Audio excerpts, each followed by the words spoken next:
la question essentielle, c'est de comprendre que le débat Malthus-Marx, c'est pas quelque chose de périphérique qui survient comme ça parmi d'autres questions. C'est un Mm. débat central. C'est-à-dire que Marx montre qu'il n'y a pas de loi de population autonome. Les lois de population sont déterminées par les lois de production des forces aliénatoires du capital. Donc, euh, il y a des modes de production, il y a des phases historiques où on a besoin d'une population élargie. Et il y a des phases historiques, des phases de production où on a besoin d'une population restreinte.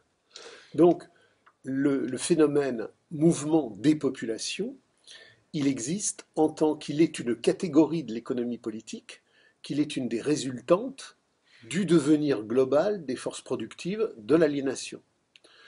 Euh, Malthus représente, euh, contre Ricardo, qui représente l'économie classique, déjà une dérive vers l'économie vulgaire. C'est-à-dire qu'il n'y a aucune analyse du procès de production chez Ricardo, pardon, chez Malthus, alors qu'il y en a une chez Ricardo. Ricardo a très très bien compris que ce qui fait la valeur, c'est le travail. Alors il ne l'a pas compris au bout de l'analyse, parce que c'est pas un radical, et il ne va pas aller au bout de cette dialectique historique en comprenant que dans la valeur travail, il y a l'exploitation, puisque Ricardo n'est pas un subversif, c'est quelqu'un qui analyse le développement du capital, mais Ricardo représente les couches progressistes industrielles du capital. Mhm. Donc, il représente ceux qui mettent en mouvement la modernité de la richesse industrielle. Et donc, contre l'improductivité des rentes foncières préalables, Ricardo sait désigner la vraie richesse industrielle du travail. Mhm. Il ne le fait pas jusqu'au point où il deviendra un subversif. C'est ce que Marx fera avec le travail de la valeur du travail sur l'exploitation, mais il le fait. Malthus, c'est tout autre chose. Malthus, c'est les rentes usuraires. Il n'y a aucune analyse de la production et il n'y a aucune analyse de la valeur production. Tout est dans la sphère de circulation. Euh, Toute analyse de la valeur ou toute analyse de la crise qui ne va pas au fond de la production, en reste à l'écume des choses dans des problématiques de circulation. Pourquoi y a-t-il une crise? Ben, il y a une crise parce qu'il y a un décalage entre l'offre et la demande. N'importe quel crétin universitaire aujourd'hui ou n'importe quel couillon sur YouTube vous dit consommation, distribution, c'est-à-dire que la crise c'est un déséquilibre. Mhm. Marx dit la crise c'est pas un déséquilibre, la crise c'est le rapport contradictoire, travail vivant, travail mort, avec la problématique essentielle, la problématique ontologique de la baisse du taux de profit. Donc, le délire de Malthus sur la loi de développement de la population est une loi qui est géométrique, alors que la loi des ressources, telle que Malthus, dans son étriqué borné dans la sphère de circulation-distribution la voie, est elle, au contraire, arithmétique. Mais c'est quoi la différence entre les deux? Bah, la différence entre les deux, c'est une production géométrique explose par rapport à la production arithmétique. La production arithmétique, je passe de 2 à 4. La production géométrique, je passe de 4 par échelon jusqu'à 32. Donc, euh, la bêtise analytique de Ricardo, à savoir que la population monte en soi. Mhm. C'est pas simplement une bêtise analytique qui montre que Malthus n'a pas d'analyse historique. C'est le présupposé d'une classe rentière, usuraire en Angleterre, qui est dans l'incapacité, pour légitimer son pouvoir, d'entrer dans le cœur du cœur la loi radicale de la valeur travail. Mhm. Et Marx va donc exploser le système malthusien en montrant que c'est une connerie absolue et que ce n'est pas les lois de population qui font le devenir de l'histoire, c'est les lois du devenir de l'histoire qui font les lois de population. Autrement dit, quand une population à un moment donné monte ou quand une population à un moment donné descend, ce n'est pas un automouvement spontané qui se ferait tout seul. Il est le résultat des forces productives du développement historique de l'histoire. La population est une des catégories du développement productif de l'histoire. Quand la population va se raréfier dans l'Empire romain, c'est pas parce que, entre guillemets, il y a des lois de population. C'est parce qu'il y a une décomposition de la rente foncière romaine qui va, décomposer les lois de progression démographique.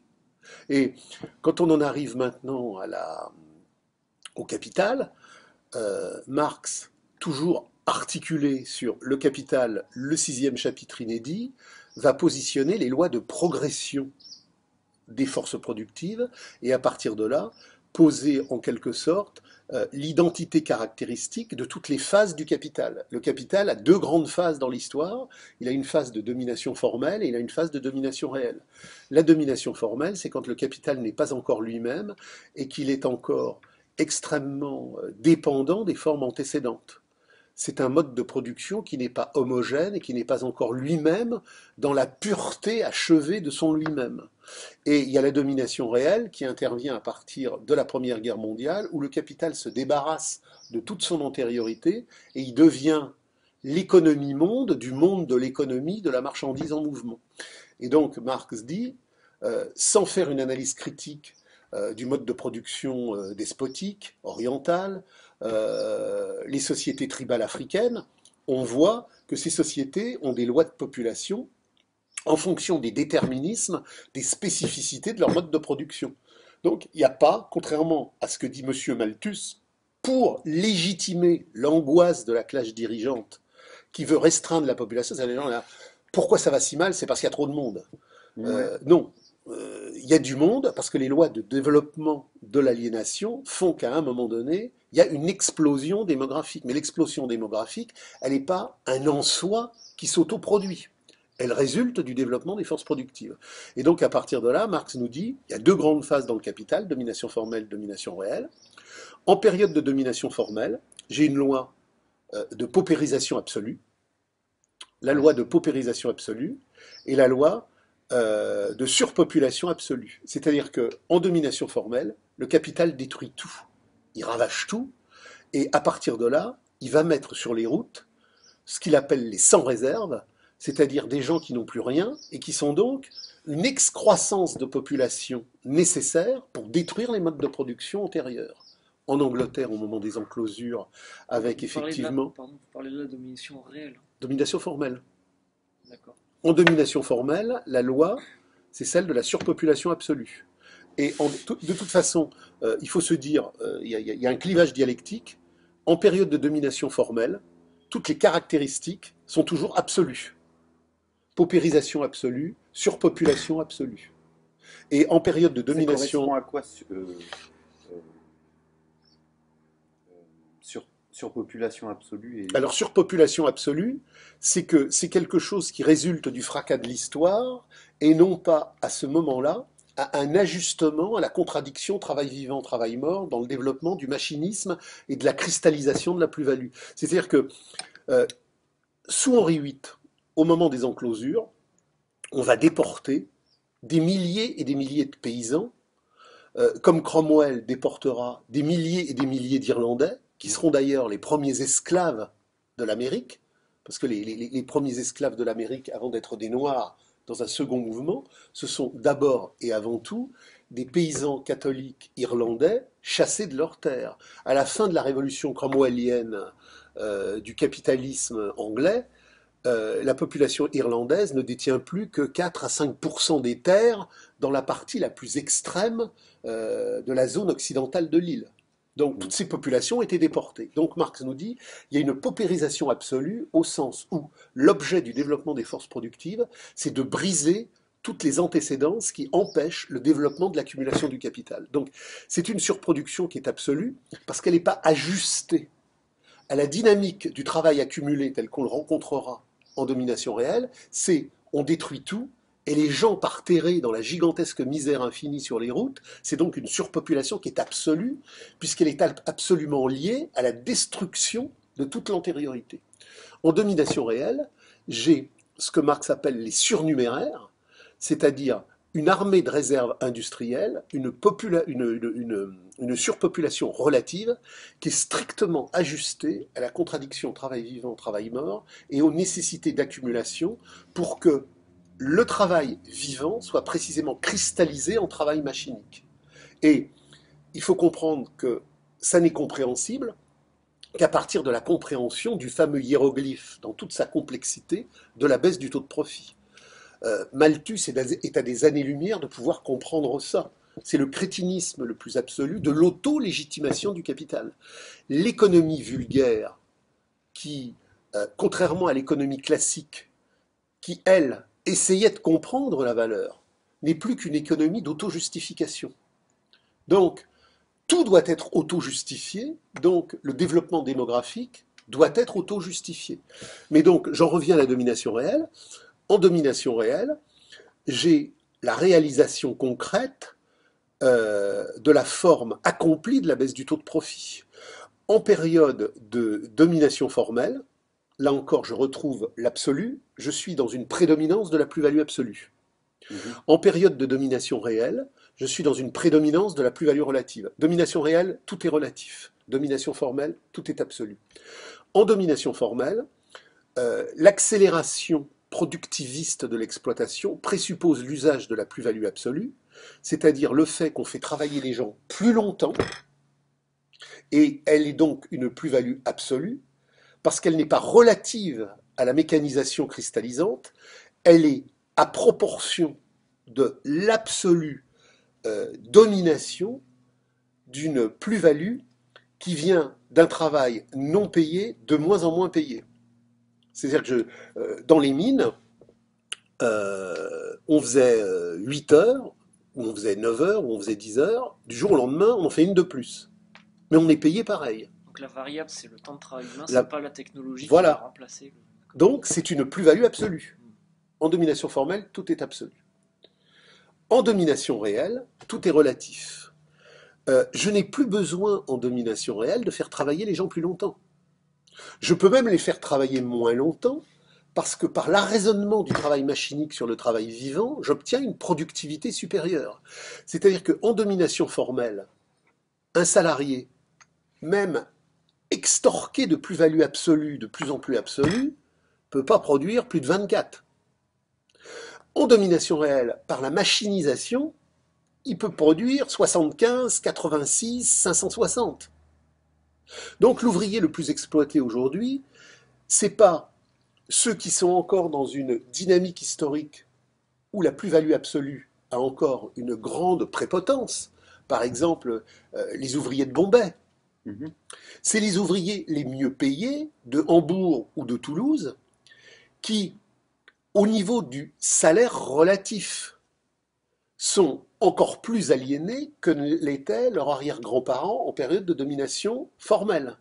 C'est-à-dire que... Les tâches physiques étaient plus dures. Alors, le travail en domination formelle est beaucoup plus épuisant, mais le taux d'exploitation est mesuré par le salaire relatif, et un ouvrier très bien payé dans les chantiers navals à Hambourg, qui est payé 6 fois plus cher que son grand-père l'était en 1860, est cependant 10 ou 15 fois exploité parce que crée plus de valeur. il crée plus de valeur, parce que l'arraisonnement machinique par la productivité extorque à son travail vivant 20 fois, 30 fois, 40 fois plus. Et on dit qu'il crée plus de valeur, mais la machine ne crée pas de valeur.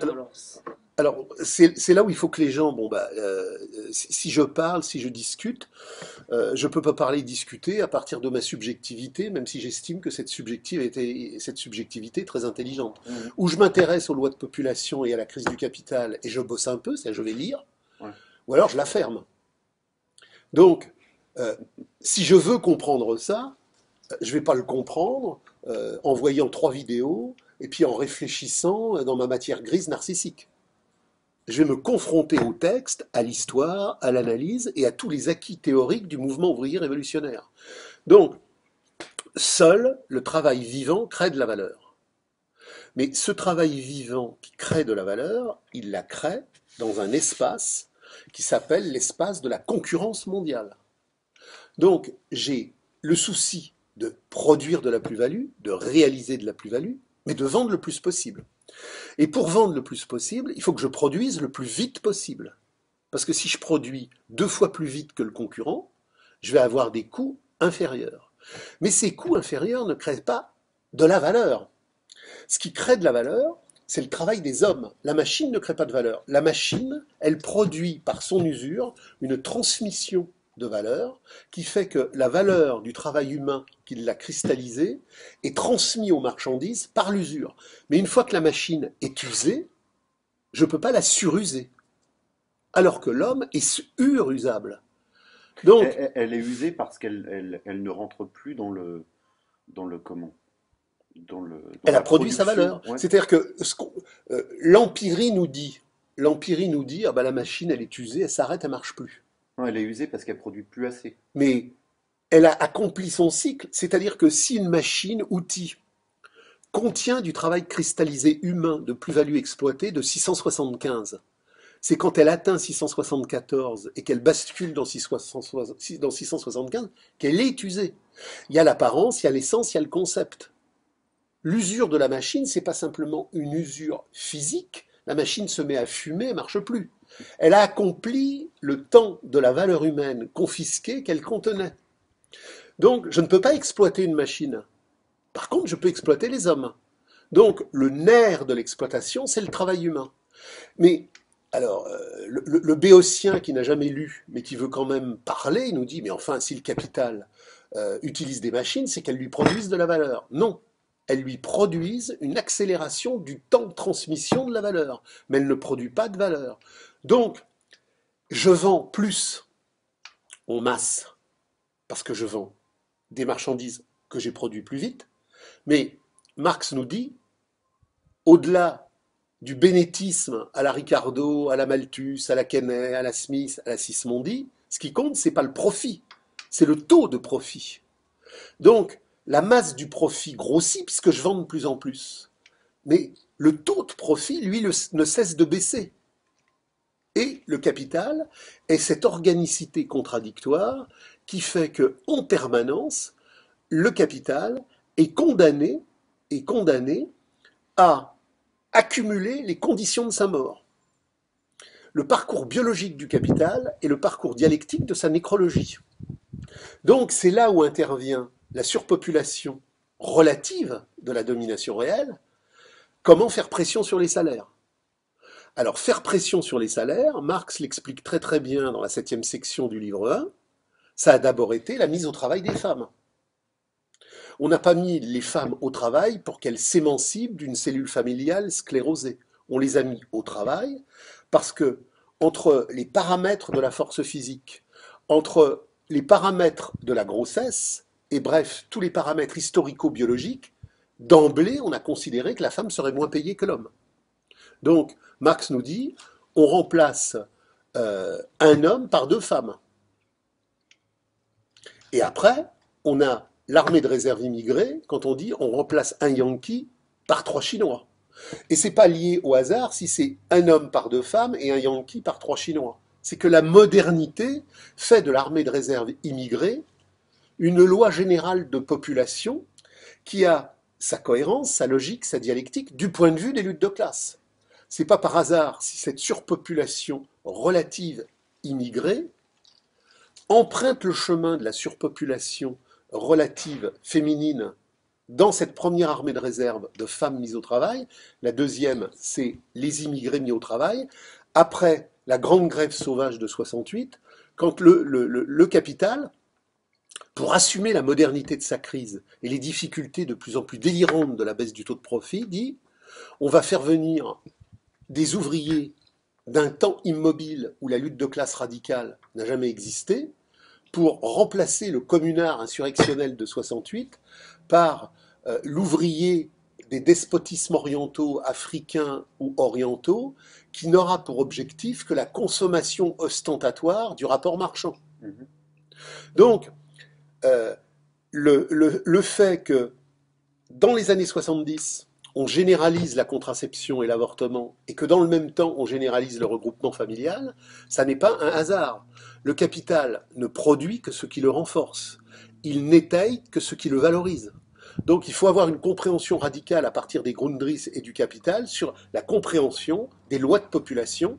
Et la loi de population aujourd'hui, telle qu'elle est structurée sur le concept de surpopulation relative, elle est liée à la réalité profonde de la baisse du taux de profit, Mais la baisse du taux de profit n'est pas simplement un parcours technologique, accumulatoire, matériel et chosiste.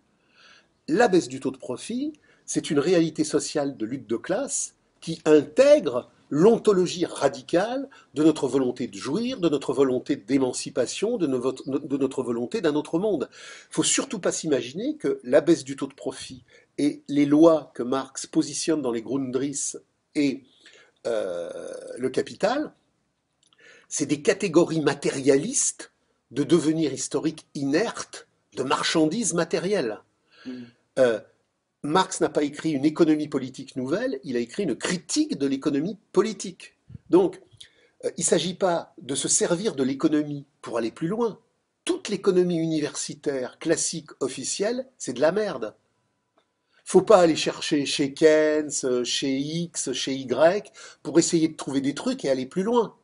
Faut foutre tout ça à la poubelle pour produire une critique de l'économie politique. Aujourd'hui, le mec qui va acheter une production économique soi-disant critique pour essayer de se documenter et comprendre ce qui se passe, il va rien comprendre. Parce que les économies politiques critiques ont pour objectif de barrer la route à la critique de l'économie politique. D'ailleurs, il y a beaucoup de... Là, je sais plus le nom du mec là sur le taux marginal zéro.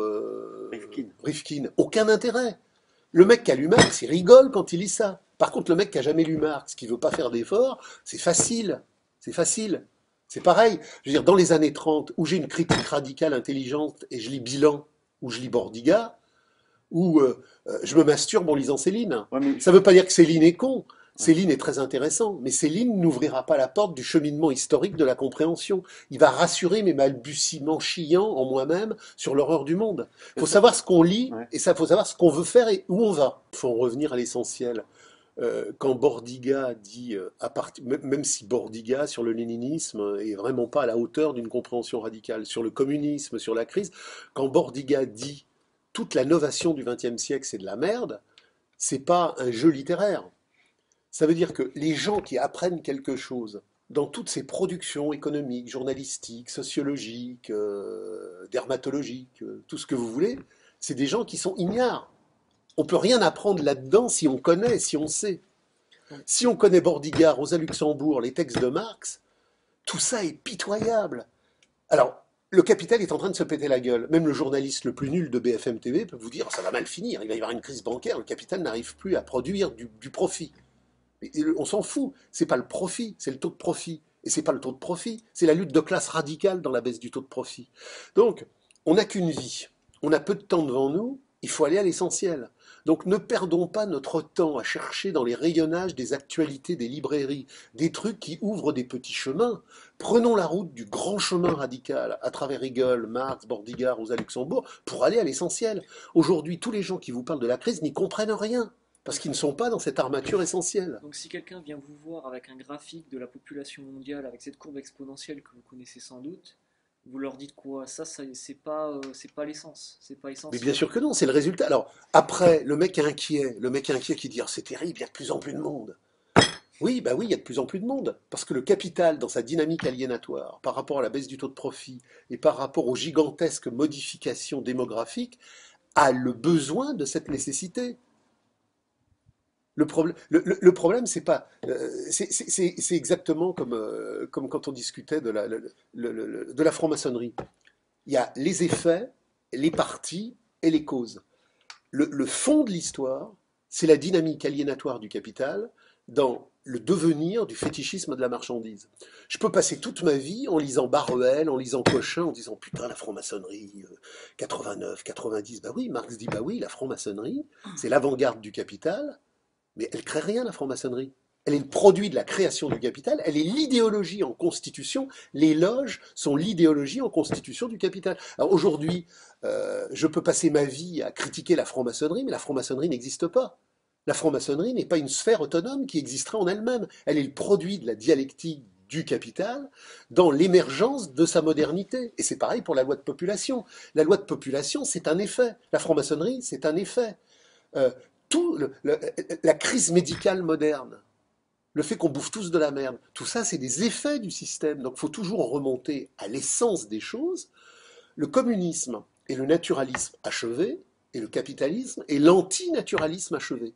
Donc, si je veux être utile, si je veux faire quelque chose qui a du sens, je pars pas à la recherche du monde pour mettre du sparadrap sur tous les effets pourris du monde. Je fais une critique radicale en disant, bah, tous ceux qui vous proposent des reformulations, des refontes, des aménagements, des modifications, des réformes, sont les imposteurs du racket politique de votre servitude. La seule chose qui compte, c'est à bas l'argent, à bas l'État, vive la révolution sociale, et tout se tient dans le fétichisme de la marchandise. Le terrorisme, c'est le fétichisme de la marchandise. Les sectes satanistes, c'est le fétichisme de la marchandise. La déstructuration complète de l'humus dans les terres, c'est le fétichisme de la marchandise. Alors, il y a des gens qui me disent, oh bah oui, c'est bien, on va aller créer des petits jardins de permaculture. Si vous voulez le faire, faites-le, c'est pas gênant, mais ça ne changera rien au monde. Et d'ailleurs, aujourd'hui, le capital, pour les bobos les plus évolués, va faire des circuits capitalistes de permaculture où les bobos auront de la terre moins abîmée que les prolos dégénérés. Parce que, Tout ce qui se fait n'a aucun sens si c'est pas rattaché à la critique centrale du capital. parce que juste pour terminer sur la surpopulation, il y a des gens qui mettent des bactéries dans un tube à essai, qui regardent l'évolution des bactéries, qui voient que c'est une courbe exponentielle et qui comparent ça à la surpopulation contemporaine de l'homme. Oui, Vous dites que ça n'a pas de rapport. mais ça n'a pas de rapport. Le problème, c'est qu'on en revient toujours à Hegel, et c'est pour ça que Marx a compris dans les Grundrisse et le Capital, le tout et le vrai. Quel est le tout, c'est-à-dire le vrai, qui organise l'intégralité de tous les aspects de notre existence asservie? Alors je peux faire des études épidémiologiques, je peux faire des études géologiques ou volcaniques, je peux partir sur des tas de conneries, la Terre plate, les pyramides, toute une série de conneries. Les diversions que le capital organise pour pas qu'on pose la question essentielle, elles sont multiples. Le capital n'a peur que d'une chose, c'est qu'on pose la question essentielle de la centralité. Qu'est-ce qui fait l'histoire? Ce qui fait l'histoire, c'est notre aliénation arraisonnée par le fétichisme de la marchandise. Et le capital crée sans arrêt des trucs complètement fous sur les épis de blé, les virus qui se répandent. Alors, comme les gens sont surangoissés puisqu'ils n'ont aucune culture critique, Mhm. le mec qui lit rien, qui de temps en temps va sur des vidéos, il n'a pas de base. Il est un matériel particulièrement flexible pour le capital. Il est utilisable à l'infini. Il sait rien. Il sait rien et parce qu'il a vu 3 vidéos, il croit qu'il sait. Donc le capital va organiser plein de diversions sur plein de sujets périphériques pour que la question centrale ne soit pas posée. Ouais. Et justement, est-ce que vous pouvez nous dire quelques mots sur la lecture, justement? Vous disiez, vous me disiez hier soir, quand j'ai rien lu, je la ferme. Ah ben, c'est toujours ce que j'ai dit. Moi, je veux dire que dans les années 70, à la terminaison de 68, j'ai basculé dans toute une série de groupes radicaux où il y avait une vie intense d'armement théorique. Et c'est ce que j'ai appris là, c'est que pour pouvoir parler, il faut parler quelque chose qui dit signification. Si je parle pour ne pas produire de la signification, c'est de la jacasserie, c'est de la parlerie, c'est de la masturbation aliénatoire. Ça n'a aucun sens et au contraire, ça alimente le capital dans ses diversions multiples. Donc, je ne peux parler, je ne peux penser que quand je suis armé théoriquement. Je suis en 2017. L'humanité, depuis la révolution néolithique, a vécu des milliers d'expériences radicales dans les tumultes paysans, dans les insurrections ouvrières. Des centaines et des centaines de milliers de textes radicaux ont été produits pour rendre compte de ça. Parce qu'il y a deux sortes de textes.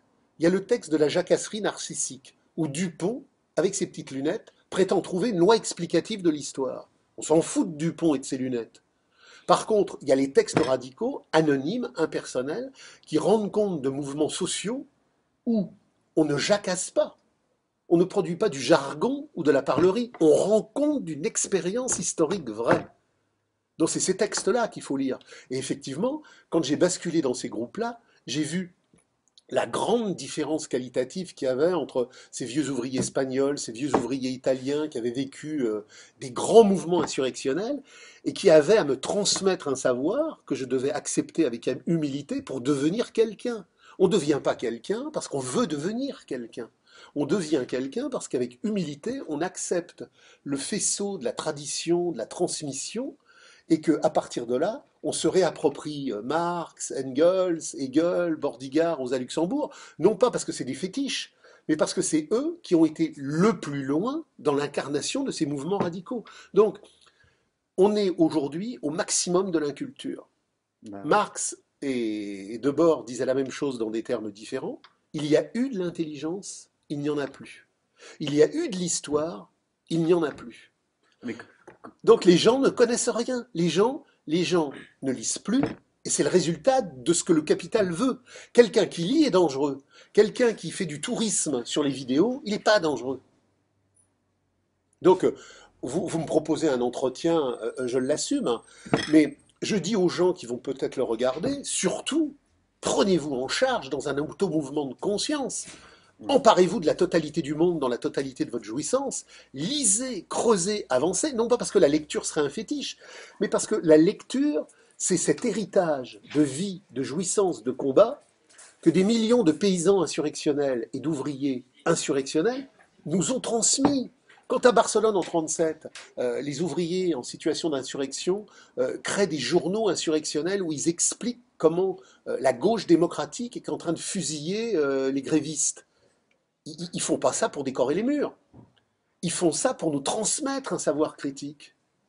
Donc, aujourd'hui, si je ne sais pas ce qui s'est passé en Espagne en 1937, si je ne sais pas ce qui s'est passé en Hongrie en 1956, si je ne sais pas ce qui s'est passé en France en 1968, par-delà la merde médiatique de la surface des choses, si je ne lis pas les textes radicaux, mais je suis un crétin absolu et je jacasse sur les effets du capital, sur les parties du capital. Je suis donc un allié objectif du capital, parce que j'aide le capital à se restructurer, parce que je le protège.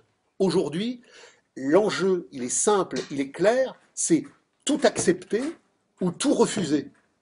Pour comprendre le tout accepter ou le tout refuser, il faut être dans le mouvement du tout qui se lie dans la radicalité totale de l'insurrection. Mhm. Mais justement, étant donné qu'on est dans une période où plus personne ne lit, plus personne n'a de culture, mais Alors c'est faux. De moins en moins de gens lisent, beaucoup de gens errent sur la vidéo débile, mais je vois de plus en plus de gens, même s'ils sont pris dans le moins en moins, qui font un saut qualitatif et qui aujourd'hui se réapproprient les textes radicaux du passé. Je vois des gens qui découvrent Luxembourg, Bordiga, Gustave Lefrançais, Marx, les manuscrits de 44, Hegel. Alors c'est encore extrêmement minoritaire, mais à un moment donné, la conscience d'intelligence, quand elle a fini d'errer en tourisme sur 30 ou 40 vidéos, elle voit bien que ça tourne en rond et que ça va nulle part. oui. Donc les gens se disent, j'ai besoin d'un saut qualitatif dans un savoir radical qui va au-delà de toute cette merde de recomposition aliénatoire. Ouais.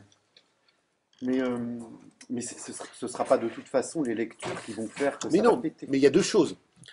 La révolution sociale a lieu au moment où les conditions de reproduction du capital atteignent, il faut lire pour comprendre ça. Mhm. Ce que je dis là, si les gens en restent à ce que je dis, ils ne comprendront rien. Il faut lire. C'est-à-dire, il y a des milliers de pages dans les Grundrisse et dans le Capital, il y a des millions de pages dans Rosa Luxembourg. Il faut lire, lire, lire, lire, lire. Pas parce que c'est un dentifrice nécessaire à la beauté de mes dents narcissiques, mais parce que lire, c'est la compréhension radicale que je veux me tenir debout. Je ne veux pas ramper, je ne suis pas un esclave, je veux me tenir debout. Mais je ne peux pas me tenir debout si je ne sais pas ce qu'est le tenir debout de l'histoire dans sa globalité universelle et insurrectionnelle. Ouais, parce que bon, là on fait une vidéo, et c'est ça aussi, je voulais vous faire réagir là-dessus. Mais attendez, j'ai pas fini sur Ah, mes 60. Enfin, il y a deux choses. La crise finale du capital est une objectivité matérielle qui fait que le capital ne peut plus reproduire les conditions de sa reproduction. Ça, c'est clair. Mais en attendant, il faut comprendre ça pour le diffuser. mhm. Qu'est-ce qu'un jalon de conscience radicale? Qu'est-ce qu'un groupe communiste maximaliste aujourd'hui? C'est quelqu'un qui ne veut pas se substituer à l'humanité. C'est quelqu'un qui ne veut pas diriger. C'est quelqu'un qui est contre toutes les hiérarchies, qui est contre toutes les chefferies, contre tous les commandements, et qui fait un travail sur la transmission du mouvement passé qui a échoué et sur le mouvement futur qui va naître. C'est-à-dire qu'en 68, ça a échoué, et là, la crise bancaire internationale qui va surgir va faire renaître le mouvement qui s'est arrêté dans les années 70. Les gens qui vont péter les plombs dans 10 ans ou dans 15 ans, ils vont pas péter les plombs parce qu'ils ont lu des fascicules. Ils vont péter les plombs parce que les conditions objectives de leur existence deviendront insupportables. Mais on n'est pas là. On est maintenant. Donc la question, qu'est-ce qu'on fait maintenant? Alors, maintenant, on se réapproprie, justement, toute cette histoire, toute cette mémoire radicale qu'on nous a volée, pour la transmettre à un maximum de gens sur des bases radicales de conscience radicale. C'est pas ah j'aime pas ce monde-là, ça va pas bien. C'est ce monde est pourri, pourquoi il est pourri? D'où il vient? De la révolution néolithique à la crise qui va arriver dans 10 ans ou dans 15 ans, comment tout se tient? Comment ces forces productives s'organisent? Comment ça se développe? L'homme qui se tient debout est un homme de conscience historique. Donc je dois me réapproprier l'histoire. Et quand je vous dis, quand on ne sait pas, on la ferme, ça veut dire que quand moi j'ai rejoint ces groupes-là dans les années 70, on avait des réunions de formation toutes les semaines où on lisait les textes radicaux, les textes de formation du mouvement ouvrier radical pour comprendre ce qui se passait. On ne comprend pas ce qui se passe parce qu'on veut comprendre ce qui se passe. On comprend ce qui se passe parce que on veut le comprendre en s'en donnant les moyens. Je peux voir toutes les vidéos du monde et dire je veux comprendre, je veux comprendre, je veux comprendre. Je ne comprendrai rien, puisque justement la vidéo est par essence l'autre surface médiatique du capital. Le capital n'a pas généralisé Internet et il s'est dit ah merde aujourd'hui il y a plein de dissidences, c'est dangereux. Non, la dissidence n'est pas dangereuse. La dissidence c'est l'autre visage de l'aliénation. La critique radicale est une critique qui renvoie dos à dos tous les proudonismes de l'imposture. Il y a eu un débat magistral dans la première internationale. Est-ce que nous voulons aménager la merde économique? Est-ce que nous voulons aménager la merde politique? Ou est-ce que nous voulons l'abolir? Et ce débat, il a été tranché. Sauf que tous les pingouins qui sont sur YouTube, si on leur dit Proudhon, ils ont lu quoi de Proudhon? Si on leur dit Marx, ils ont lu quoi de Marx? Donc, quelqu'un qui parle sans avoir lu, il parle à vide. Il fait plaisir au capital. Plus il y aura de gens qui parlent à vide, plus le capital nous maîtrisera. On aura des millions de gnomes qui circulent dans l'errance abétie du capital et qui jacasseront, qui jacasseront, qui jacasseront. Mais ils ne sont pas dangereux. Ils ne peuvent pas désigner la réalité objective du fétichisme de la marchandise. Donc tant que le capital n'est pas désigné dans sa totalité, mais uniquement dans ses effets ou dans ses parties, il est sauvegardé. Justement, je voulais que vous réagissiez sur le fait que, bon, là, on fait un interview, mais... On fait une entrevue. Une entrevue. Parce qu'on parle français. Ouais. Mais il y a plein de gens qui vous ont pris pour un espèce de prophète ou... Mais ils n'ont pas écouté ce que je disais. Hein. Oui, mais ils attendent toutes les réponses de votre part. Bah non, les réponses sont en eux. Ouais. Moi, je veux dire que quand j'étais dans ces groupes dans les années 70, j'étais beaucoup plus jeune. J'étais un des plus jeunes. Et donc, on m'appelait le petit. Et les gens me disaient, si tu veux grandir, n'écoute personne de toute la merde contemporaine. Va au classique de la radicalité. Tout ce qui s'est écrit depuis un siècle, c'est de la merde. Toute l'université, c'est de la merde. L'économie, c'est de la merde. La sociologie, c'est de la merde. La politique, c'est de la merde. Tout ce qui s'est constitué en faux savoir critique depuis un siècle n'a pour objectif que d'empêcher l'échéance radicale de survenir. Les gens qui parlent de Marx pour le travestir. Les gens qui parlent de la révolution sociale en parlent pour la travestir. Les gens qui prétendent critiquer l'horreur du monde la travestissent. C'est-à-dire que tous ceux qui prétendent nous ouvrir des portes de solutions sont ceux qui visent finalement à réformer le capital pour maintenir la pérennité du capital. Donc, tous les raquettes politiques à la poubelle, à bas l'argent, à bas la politique, à bas l'économie, vivent l'insurrection de la grève sauvage barricadière pour créer la communauté humaine émancipée. Alors donc, les gens, prenez-vous en main. Je veux dire, le type qui n'a pas compris que s'il a besoin de quelqu'un pour comprendre, il est mort. Mais ils ont besoin d'être sauvés quelque part. On a besoin de s'incruster, de s'incarner dans le mouvement réel. Marx, Bordigar, Rosa Luxembourg ne sont pas des gourous avec des lampes électriques spéciales qui nous ouvrent des chemins particuliers. Ils sont ceux qui rendent compte du mouvement extrémiste le plus radical que l'histoire a produit. Marx dit, moi j'ai rien créé. Mon stylo ne fait que formaliser la lutte la plus radicale de mon époque. Je n'ai rien inventé, je n'ai rien créé, je ne fais qu'exprimer le mouvement réel. Et moi, quand je parle, je dis aux gens, mais je ne fais qu'exprimer le mouvement réel, à vous de l'exprimer. Prenez-vous en charge, devenez intelligents, devenez des hommes de critique et de radicalité. Fermez Internet, allez dans les bibliothèques, mettez-vous à Hegel, mettez-vous à Marx, devenez... En 68 et dans les années 70, il n'y avait pas Internet. Il y avait des groupes ouvriers radicaux qui, une fois par semaine, bossaient sur Hegel, sur Marx, sur Rosa Luxembourg. Et ils avaient un savoir 1000 fois supérieur au plus grand ponte universitaire contemporain qui n'est qu'un âne. Donc, il y a deux savoirs. Il y a le vrai et il y a le faux. Masturbez-vous sur Internet, dans le néant de la recomposition fallacieuse de l'aliénation, chaque soir, dans mon angoisse. Allez, profil Facebook, papote, je papote, tu papotes, il papote, nous papotons, vous papotez, le capital triomphe. Les couillons. Non, armez-vous théoriquement. Armez-vous théoriquement. Justement, vous avez parlé de mai 68. Est-ce que vous pouvez nous parler, non pas de mai 68, mais vous m'avez parlé l'autre jour de juin 68, qui est, vous m'avez dit que c'était encore plus important que ce qui Oui. s'est passé en mai. Alors, il faut comprendre que chaque fois que le capital, à travers les médias, à travers tous les modes de reproduction du dire et de l'information, parle de quelque chose, c'est de toute manière falsifié. Donc, mai 68, il y a un mai 68 de recomposition capitaliste avec toutes les clowneries syndicales et toutes les clowneries étudiantes, et il y a un mai 68 de radicalité ouvrière avec la grève sauvage des 10 millions de grévistes. Et il y a effectivement deux mai 68. Il y a un mai 68 qu'on pourrait positionner pratiquement jusqu'à la journée du 13 mai. C'est le bordel étudiant. Mais ce bordel étudiant qui est mis en relief, il sert à cacher une réalité ouvrière qui fait que depuis février, depuis mars, à Nantes, à Bordeaux, à Marseille, à Besançon, il y a déjà des grèves sauvages. On parle du développement du capital et du machinisme du travail cristallisé. Il y a une catégorie qui a disparu aujourd'hui qu'on appelait l'OS. Sur la vieille chaîne des années 60, il y avait des milliers de jeunes ouvriers, on les appelait les OS, les ouvriers spécialisés, mais si vous voulez, c'était ceux qui étaient considérés comme la plèbe la plus plébique. Et il y a un profond malaise. Donc, au moment où il y a le carnaval étudiant, ce profond malaise s'exprime déjà depuis des mois, alors que les médias n'en parlent pas. Le savoir universitaire n'en parle pas, ou n'en parle que de manière très parcellaire. Il y a le bordel social partout qui monte.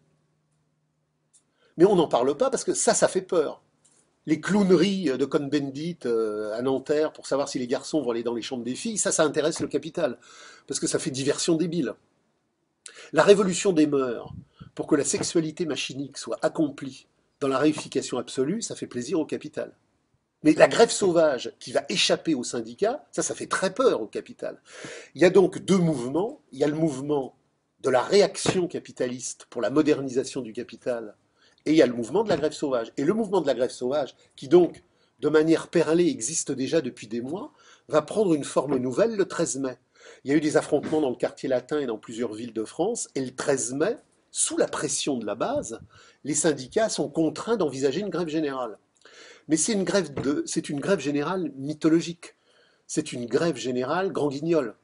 Les centrales syndicales ont décidé que dès le 14, tout le monde reprendrait le boulot. Mais le 14, personne ne veut reprendre le boulot. Et on entre dans une phase qui est décisive, 14 mai, 15 mai, 16 mai, et on bascule dans juin, avec un deuxième mouvement qui n'a plus rien à voir avec les clowneries étudiantes, et qui rentre dans la radicalité ouvrière de la grève sauvage, avec ses forces, avec ses faiblesses, mais avec sa conscience. Mai 68 n'a pas lieu par hasard. Mai 68, dans sa formulation ouvrière, découle de cette fameuse crise du capital qui découle de la recomposition, de la reconstruction. Vous savez que quand on analyse la domination réelle à travers Marx et Luxembourg, on voit que le cycle de reproduction du capital en domination réelle, c'est crise, guerre, reconstruction.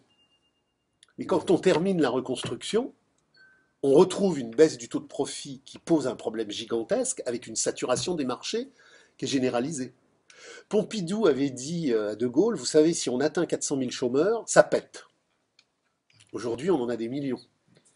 Mais en 68, on bascule à presque 500 000.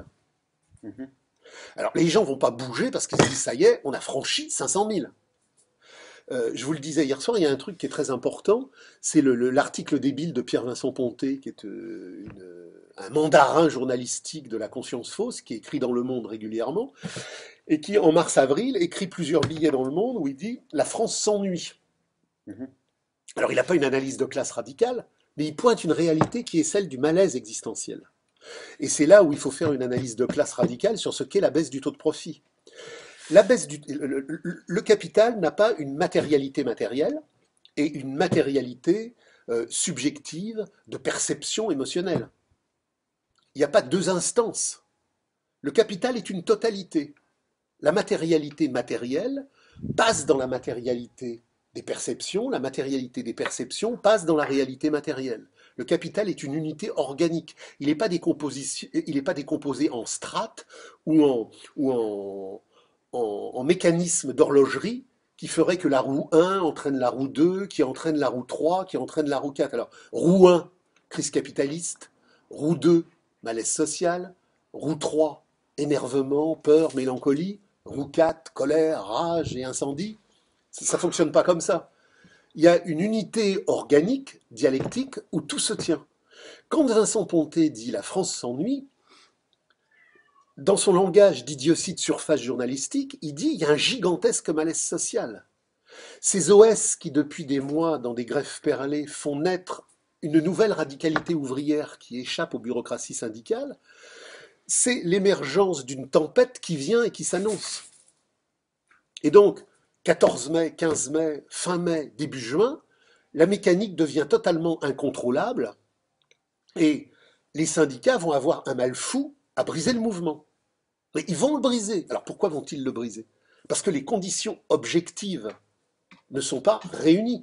S'il y a un malaise gigantesque, momentané, dans la structuration sociale de la crise du taux de profit en France, ce malaise est encore confronté à une dialectique du capital qui permet des essors et des sauts qualitatifs dans la mécanisation, dans la dynamique du crédit et dans la dynamique qui repousse l'objectivité de la crise du taux de profit et de la saturation des marchés. C'est d'ailleurs après ces années-là qu'on va rentrer dans le grand délire du capital chimérique.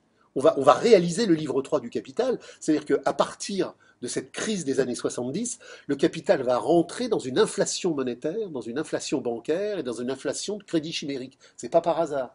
Donc, 68, c'est la crise objective de la baisse du taux de profit, mais qui n'a pas atteint le niveau de la caducité objective, définitive. Donc, le mouvement est condamné à échouer. Et au sortir de 68, plein de gens n'ont pas voulu analyser en profondeur les conditions de la défaite.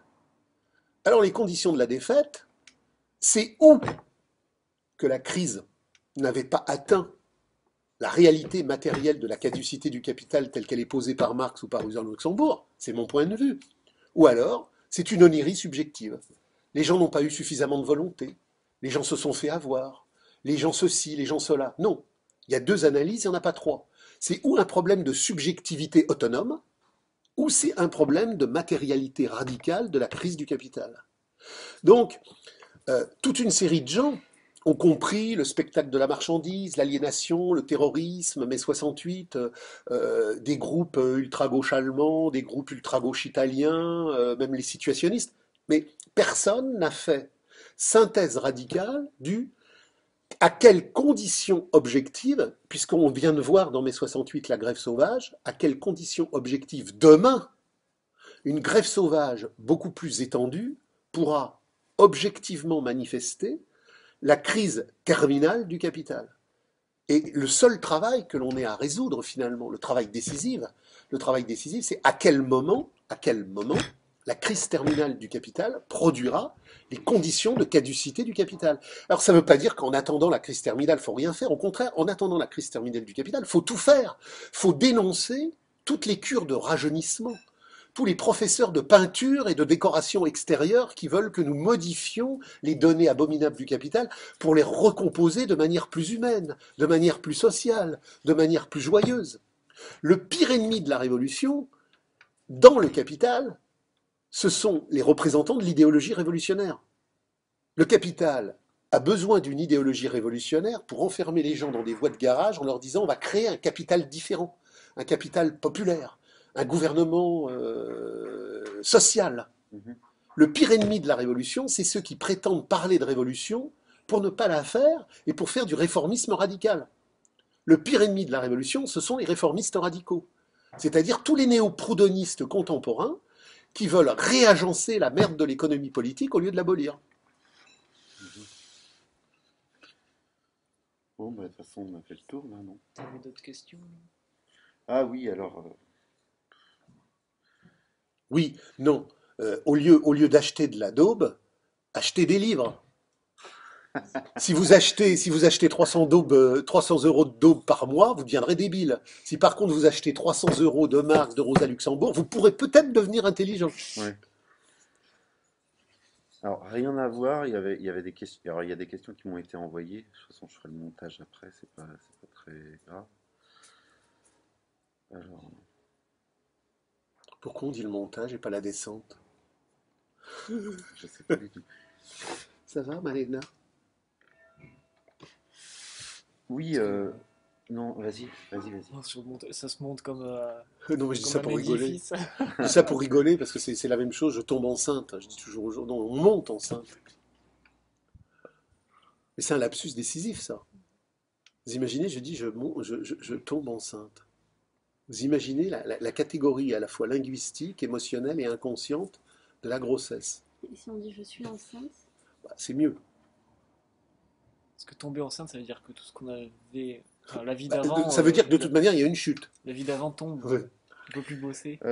Pour reprendre un peu ce dont on discutait hier soir, le rapport de l'homme à la femme dont Marx parle dans les manuscrits de 44, euh, Hegel, lui, parle de... Alors, je vais citer Hegel. La distinction de la vie éthique de la femme d'avec celle de l'homme consiste justement en ce que la femme, dans sa destination pour la singularité et dans son plaisir, reste immédiatement universelle et étrangère à la singularité du désir. Est-ce que vous pouvez nous en parler un petit peu de ça, justement? Bah, le problème, c'est que chez Marx, il y a la compréhension que les situations hommes-femmes ne sont pas les mêmes dans le temps présent, mais en ce sens que dans le temps présent, cela résulte d'une longue histoire qui renvoie au néolithique. Je renvoie les gens qui nous écoutent au texte de Engels sur l'origine de la famille et de la propriété. C'est-à-dire que de la même manière que contrairement aux idioties malthusiennes, il n'y a pas une loi de population en soi, il n'y a pas une loi de clivage masculin-féminin en soi. Il y a des différences, des différenciations entre l'homme et la femme, et après, en fonction des sociétés, en fonction des aliénations et des structurations, il y a des clivages qui produisent un certain nombre de réalités sociales, matérielles ou symboliques. Les Chinoises au XIXe siècle portaient des petites chaussures qui empêchaient les pieds de pousser. Mhm. Ce n'est pas un phénomène de nature, c'est un phénomène d'histoire et de culture. Hegel et Marx ne parlent pas de l'homme et de la femme à partir du même prisme historique. Quand Hegel dit ce qu'il dit de l'homme et de la femme, il parle du temps advenu de la société civile contemporaine européenne qui marque le point le plus abouti de la marche de l'histoire vers l'état rationnel. Et il parle donc du clivage homme-femme dans la société civile du XVIIIe et du XIXe. Et donc, dans la société civile du XVIIIe et du XIXe, il existe un clivage qui fait que la femme est en retrait par rapport à l'homme, puisque l'homme est l'homme des intentionnalités historiques, d'un désir universel qui va au bout de lui-même, dans une compréhension où le tumulte et le fracas de l'histoire est totalement assumé, alors que la femme, elle est quelque part derrière. Mais il ne définit pas une loi de naturalité, il définit une loi d'historicité. Quant à Marx, Marx voit bien qu'il y a effectivement une différence essentielle entre l'homme et la femme, à savoir que l'homme ne portera jamais d'enfant, même si le capital, pour gommer ce différentiel, fait tout pour qu'un jour un homme accouche, mais c'est le capital qui veut ça, c'est pas l'humanité. Mhm. Et donc, Marx positionne que la relation la plus naturelle de l'homme à la femme, c'est la relation d'amour, et que cette relation d'amour est l'expression la plus logique de la relation la plus logique de l'homme à l'homme. Bon, cette relation-là, chez Marx, elle est vécue d'un point de vue subversif parce que Marx ne s'arrête pas à une dialectique qui s'est arrêtée dans l'état rationnel. Marx reprend la dialectique arrêtée dans l'état rationnel pour la faire péter et ouvrir le chemin incendiaire de la Gemeinwesen. Donc, à partir de là, Dans le communisme de demain, comme dans le communisme primitif, les hommes et les femmes ne seront pas du matériel indistinct et interchangeable. Les hommes seront les hommes et les femmes seront les femmes. Mais cette différenciation ne sera pas clivage aliénatoire, elle sera complémentarité harmonique. Mhm. Le capital veut que les hommes deviennent des femmes et que les femmes deviennent des hommes. Le projet communiste, c'est pas du tout le genre universel indistinct de tous les abrutis de la marchandise soumise.